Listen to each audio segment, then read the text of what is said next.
자각 여부입니다. 단순 피로로 인한 건망증은 내가 요즘 잠이 부족해서 그런가 보다 라고 인식하고 스스로 기억을 복구하려고 합니다. 하지만 치매는 본인이 이전 사실 자체를 인식하지 못하게 됩니다. 피로로 인한 건망증이 일시적인 현상이라면 치매의 전조는 기억력 저하가 시작되는 뇌 나이의 경고 신호는 어떤 방식으로 오나요? 치매의 경고 신호는 기억력 이전에 주의력 저하나 집중력 저하로 시작되는 경우가 많습니다. 그래서 평소 잘하던 일에서 실수가 잦아지게 되고 대화를 하다가 갑자기 주제가 기억나지 않거나 또는 방에 들어가서 내가 왜 왔지? 하고 멈칫하는 일이 많아지는 거죠. 이것은 뇌의 기억 중추인 해마가 서서히 약해지고 있다는 신호일 수 있습니다. 이 단계에서 단순 건망증으로 오해하고 방치하게 되면 점차 뇌의 처리 속도와 판단력이 함께 느려지기 때문에 주의가 필요합니다. 반복되는 일정을 깜빡했을 때 단순 피곤인지 치매의 전조인지 어떻게 구분하나요? 자각 여부입니다. 단순 피로로 인한 건망증은 내가 요즘 잠이 부족해서 그런가 보다 라고 인식하고 스스로 기억을 복구하려고 합니다. 하지만 치매는 본인이 이전 사실 자체를 인식하지 못하게 됩니다. 그래서 같은 이야기를 반복하거나 약속한 사실 자체를 잊어버리는 등 본인은 문제의 심각성을 느끼지 못하는 것이 특징입니다. 이처럼 피로로 인한 건망증이 일시적인 현상이라면 치매의 전조는 점점 기억력 감퇴가 일어나면서 생활 전반에 작고 큰 영향을 미치기 시작하는 것입니다. 퍼즐이나 계산 문제를 푸는 것으로 뇌를 젊게 만든다는 게 과학적으로 가능한가요? 충분히 가능합니다. 퍼즐이나 계산 문제를 푸는 것은 단순히 문제를 푸는 행위가 아니라 뇌의 여러 부위를 동시에 활성화시키는 인지자극 훈련입니다. 특히 계산 문제는 좌뇌의 전두엽과 두정엽, 퍼즐은 우뇌의 공간 인지 영역을 동시에 자극합니다. 그리고 실제 연구에서도 꾸준한 인지 훈련을 한 사람은 해마 부위의 부피가 유지되거나 정진된다는 결과가 있습니다. 그래서 뇌 또한 근육처럼 자극을 주면 충분히 뇌를 젊게 만들 수 있는 것이죠. 기억력 감퇴가 단순 피로나 정보 과부하 때문일 수도 있나요? 그렇습니다. 요즘은 정보 과잉 시대잖아요. 하루에 스마트폰, 뉴스, 메시지를 통해서 수백 개의 정보를 받아들이면서 뇌가 쉴 틈이 없죠. 이럴 때 뇌는 마치 컴퓨터가 과열된 것처럼 일시적으로 저장 기능이 떨어지는데 이것이 일시적인 기억 저장 장애를 일으키기도 합니다. 뇌가 고장난 게 아니라 과열된 상태라고 볼 수 있는데 이때 수면의 질과 스트레스 정도를 먼저 점검해 보아야 합니다. 충분한 수면과 휴식으로 뇌 피로가 기억력이 다시 좋아지는 경우도 많습니다. 하루 10분의 두뇌 홈 트레이닝을 꾸준히 했을 때 뇌 MRI와 같은 검사상의 변화가 나타난 환자가 있었나요? 네, 있습니다. 저희 서울 한의원에서 실제로 하루 10분씩 두뇌 홈 트레이닝을 꾸준히 실천하는 분들이 꽤 많은데요. 인지기능 검사나 한방 뇌약 검사 결과에서 집중력과 기억력이 개선된 사례가 다수 있습니다. MRI와 같은 검사상의 구조 변화는 시간이 더 걸리지만 뇌의 혈류량과 시냅스 활성도를 높이는 것에 충분히 효과적입니다. 그래서 하루 10분 정도 두뇌 홈 트레이닝을 꾸준히 하게 되면 뇌 세포 간의 연결이 강화되고 또 뇌의 대사 효율이 좋아집니다. 특히 나이 든 분들에게는 뇌는 여전히 가소성이 있기 때문에 늦었다고 포기할 필요가 전혀 없습니다. 두뇌 홈 트레이닝이 치매가 이미 진행된 환자에게도 의미가 있나요? 물론입니다. 오히려 이미 진행된 환자에게 더 절실하게 필요하다고 볼 수가 있죠. 치매는 진행 속도 조절이 중요하기 때문에 뇌를 자극해주는 훈련과 또 체계적인 치료 관리가 함께 진행되어야 합니다. 구체적인 방법으로는 간단한 글쓰기, 또 일기쓰기 등으로 과거의 기억을 되살리거나 또는 손끝 운동으로 전두엽을 자극하는 방법도 있습니다. 또 가족과 함께 사진을 보면서 당시를 회상하는 것도 감정 회로를 활성화시키는 훌륭한 방법이라고 볼 수가 있습니다. 그래서 뇌 훈련은 기억을 최대한 깨우는 과정이라고 이해하면서 환자와 가족 모두 포기하지 않는 마음가짐이 매우 중요합니다. 치매의 전조 증상 확실한 신호는 뭐가 있을까요? 그래서 우리가 치매의 전조 증상에 대해서 많이 궁금해 하시는데요.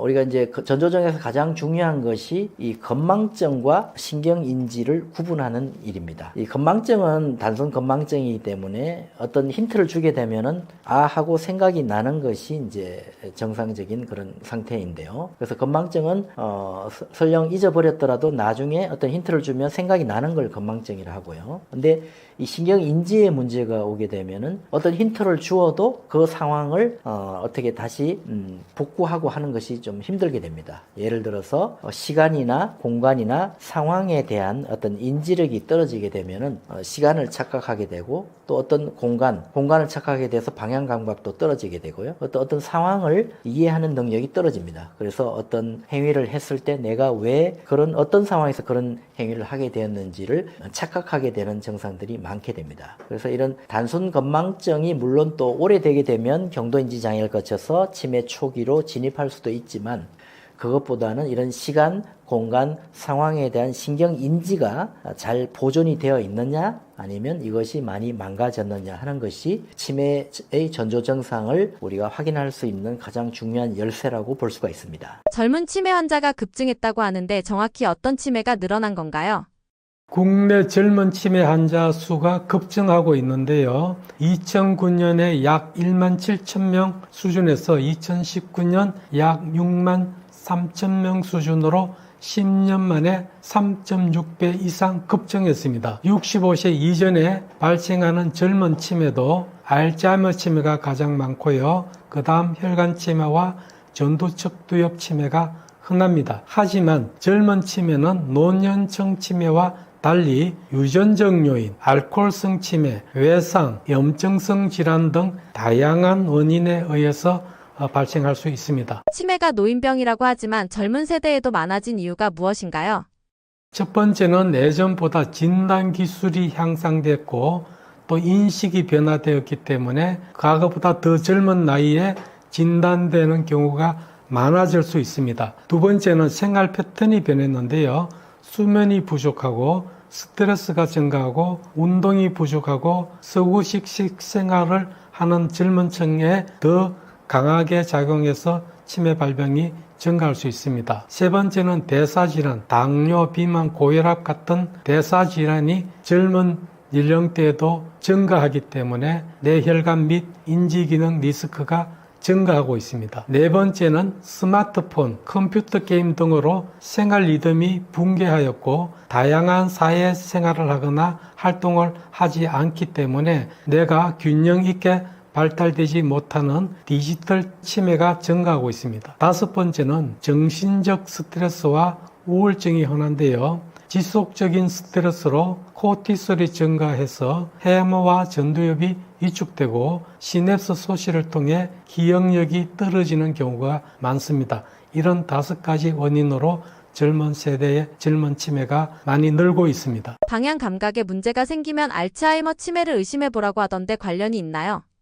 예, 관련이 있습니다. 시공간 능력은 주변 환경이나 물체의 위치, 거리, 방향 또는 공간적인 구조를 이해하고 판단하는 능력을 말합니다. 알츠하이머 병에서는 초기에 기억을 담당하는 척두엽의 해마와 함께 후방의 두정엽과 전두엽 연합 영역이 서서히 위축됩니다. 해마는 공간을 기억하고 후두엽은 물체의 형태, 색, 시각적 정보를 해석하고 두정엽은 공간 감각, 거리 판단, 시공간 등을 통합하여 보이는 공간의 방향 감각과 지형 인식이 생기게 되고 그 공간이 익숙한 공간이 되면은 경로를 탐색할 수 있게 됩니다. 이 부위가 손상되면은 보는 것은 가능한데 공간 속의 관계를 이해하지 못하는 상태가 됩니다. 이를 시공간 실인증이라고 합니다. 이런 부위가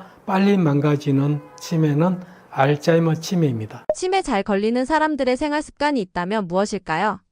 치매에 잘 걸리는 사람들의 생활이나 행동 특징이 있는데요. 첫 번째는 신체적 활동을 또는 정신적 활동을 별로 하지 않습니다. 두 번째는 사회적으로 고립, 외톨이가 되는 경우가 많고요. 세 번째는 대사증후군 같은 만성질환이 있는 경우이며 네 번째는 수면 문제가 있거나 다섯 번째 식사가 불균형하거나 불규칙하거나 여섯 번째 스트레스가 많거나 일곱 번째 흡연이나 음주 등이 공통적으로 있는 것으로 나타납니다. 첫 번째 신체 활동 부족은 평소에 운동을 거의 하지 않고 있는 사람, 앉아 있는 시간이 많은 사람은 머리로 피가 덜 통하고 인지 자극이 부족해지기 때문에 치매가 되기 쉽고요. 두 번째, 사회적 고립이 있으면은 머리를 자극하는 일이 적어지기 때문에 치매가 되기 쉽고요. 세 번째, 대사증후군과 같은 만성 질환이 있으면은 내 심혈관 질환, 뇌혈관이 나빠지면서 치매가 되기 쉽고요. 네 번째, 수면이 부족하면은 베타 아밀로이드 청소가 부족해지고 이런 문제로 해서 알츠하이머 치매가 되기가 쉽고요. 다섯 번째, 균형이 잡히지 않는 식사를 하게 되면은 뇌의 영양이 부족한 상태나 영양 언밸런스로 인해서 뇌가 빨리 약해지게 되고, 여섯 번째, 스트레스가 가다하면 스트레스 호르몬이 해마와 전두엽을 손상시키기 때문에 치매가 되기 쉽고요. 흡연과 음주는 당연히 뇌를 못 살게 굴기 때문에 치매가 되기 쉽습니다. 치매 걸린 사람들이 하는 행동들이 있다면 무엇이 있을까요? 치매에 걸리면 성격이나 행동 등이 바뀔 수 있는데요. 대표적인 행동 심리 증상은 망상, 환각, 불안 초조, 우울증, 공격성 증가, 수면 장애, 배회, 음식 거부 또는 폭식, 그리고 부적절한 성적 충동 표현 등이 나타납니다. 첫 번째, 망상인데요. 가장 흔한 심리 증상이고 대표적으로 물건을 훔쳐갔다, 배우자가 바람을 피운다, 집에 가야 한다 같은 피해 망상이나 착각이 많습니다. 두 번째 흔한 증상으로 환각이 있습니다. 특히 레비소체 치매에서 두드러지고 시각적 환각, 흙끝을 보는 경우가 많습니다. 낯선 사람이 방 안에 있다, 벌레가 기어다닌다, 이런 식으로 표현하기도 하죠. 세 번째는 불안초조인데요. 혼자 있는 것을 두려워하거나 반복적으로 가족을 찾을 수 있습니다. 특히 낯선 환경, 입원을 하거나 요양원에 입소하게 되는 경우에 악화되는 경우가 많습니다. 네 번째는 우울증이나 무의지증인데요.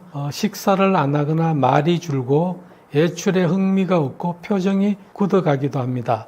우울증은 치매 초기에 나타나는 증상이기도 하면서 노인성 우울증이 있으면 치매가 잘 되기도 합니다. 다섯 번째, 안절부절하거나 공격성이 증가하게 되는데요. 이유 없이 화를 내거나 욕하거나 물건을 던지거나 하는 행동이 나타날 수 있는데요.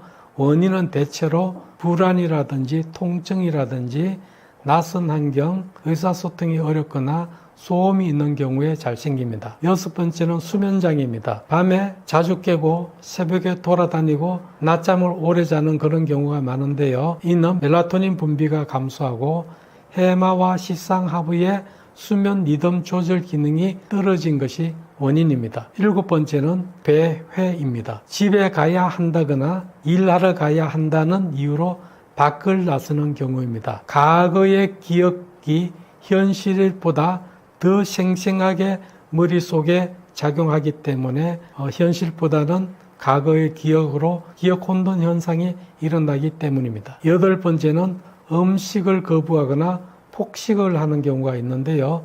식사 자체를 잊거나 음식인지 아닌지 구별을 못하거나 이상한 걸 먹는 식행동 구분이 어려운 식행동 장애도 나타납니다. 아홉 번째는 성적 행동 변화인데 일부 환자에서는 성적 충동이 증가하고 부적절한 표현을 하기도 합니다. 치매 환자의 행동심리 증상에 대처하는 방법은 무엇일까요? 방금 말씀드린 것처럼 행동심리 증상은 치매 환자에게 나타나는 흔한 증상인데요. 배회, 망상, 분노와 폭언, 밥을 먹고 또 먹으려고 하는 것과 같은 행동이나 정서 변화들이 많이 나타나게 되는데요. 이건 단순한 성격 문제가 아니라 뇌의 기능 불균형이 만들어내는 언어라고 보시면 됩니다. 그래서 가족이 말로 설득하기보다는 감정으로 안정시키는 언어를 쓰는 것이 좋습니다. 행동 심리 증상에 대처하는 핵심은 가족이 짧고 단순한 문장을 쓰는 것이 좋습니다. 그리고 표정과 목소리는 따뜻한 톤으로 유지하는 것이 좋고요. 가족의 말투가 부드러워지면 환자의 뇌파도 안정이 되고 공격적인 행동도 감소하게 됩니다. 가족의 언어가 약입니다. 첫째, 가장 걱정되는 것은 집을 나가는 것이죠. 집을 나가는 이유는 불안과 두려움 때문인데요. 기억이 끊겨서 지금 밤인지 낮인지 여기가 어딘지 모르니까 집에 가야겠다는 본능적 불안이 작동하는 겁니다. 이럴 때 여기가 집인데 어디로 가시려 합니까? 라고 강하게 인식시키러 가면은 더 혼란스러워합니다. 그런 말보다는 부드럽게 지금은 밤이라 문이 닫혔고 차가 끊겼어요. 여기는 자도 되는 안전한 곳이에요. 내일 아침에 갑시다. 이런 식으로 안심시키는 언어를 쓰는 것이 좋습니다. 두 번째는 도둑망상에 대한 대처인데요. 찾는 물건이 보이지 않으면 다른 곳에 둔 기억을 하지 못하고 자신의 기억으로는 분명히 이 자리에 두었는데 없어진 것은 남이 훔쳐갔기 때문이라는 생각이 들게 마련입니다. 이럴 때 가족이 아니야, 난 그런 적 없어 라고 바로 반박하면 당신의 생각으로는 당신이 옳기 때문에 더 흥분하게 됩니다. 대신 이렇게 말해보세요. 그랬구나. 그래서 속상하셨죠? 같이 찾아볼까요? 이 문장은 논쟁을 멈추고 감정을 안정시키는 공감 언어가 됩니다. 세 번째, 분노와 폭언인데요. 분노나 폭언이 생기는 이유는 내가 불안해서 나타나는 신호입니다. 그래서 맞받아치면 환자에 내는 스트레스 회로가 폭발합니다. 이럴 때는 5초간 침묵하고 알았어요. 제가 잘못했어요. 이렇게 말씀을 하고 어국을 하거나 화난 원인이 잘못되었더라도 먼저 인정하고 달래드려야 합니다. 네 번째, 밥을 먹고 또 먹으려고 하는 경우가 있는데요. 기억력이 떨어진 것도 있지만 뇌의 시간 감각이 약해졌기 때문에 밥을 먹고 또 먹으려고 하는 경우가 있습니다. 이럴 때는 아까 드렸잖아요 라는 말은 금지어입니다. 대신 조금 이따 드릴게요, 곧 드릴 거예요, 이렇게 예측할 수 있는 시간 정보를 반복적으로 주면 불안이 줄어들게 됩니다. 다시 강조하면 누구나 치매가 될 수 있습니다. 치매는 조기 진단, 조기 치료가 답이 아닙니다. 주관적 인지 저하가 되면 치매 예방 노력 외에도 뇌세포 재활 치료를 시작하는 것이 좋습니다. 예전보다 머리가 많이 나빠졌다는 느낌이 들면 치매 예방 노력도 적극적으로 해야 하지만 뇌세포 재활 치료를 받으세요. 치매가 되면 MRI에 보이는 음영은 크게 나빠져 있지 않을 수도 있습니다. 그렇지만은 그 정상처럼 보이는 MRI 음영 속에 좀비 뇌세포가 아주 많이 들어있고 나머지 뇌세포도 활력이 많이 떨어져 있습니다. 그래서 치매가 되는데 60-70년 정도 걸리도 초기에서 치매가 말기로 가는 데는 한 5년에서 7년이면 말기로 갑니다. 이렇게 빨리 나빠지는 이유는 MRI가 정상에 가깝게 보여도 그 속에는 좀비 뇌세포가 많이 들었기 때문입니다. 다시 이야기하면 경도 인지장애 MRI는 거의 정상으로 나올 수도 있습니다.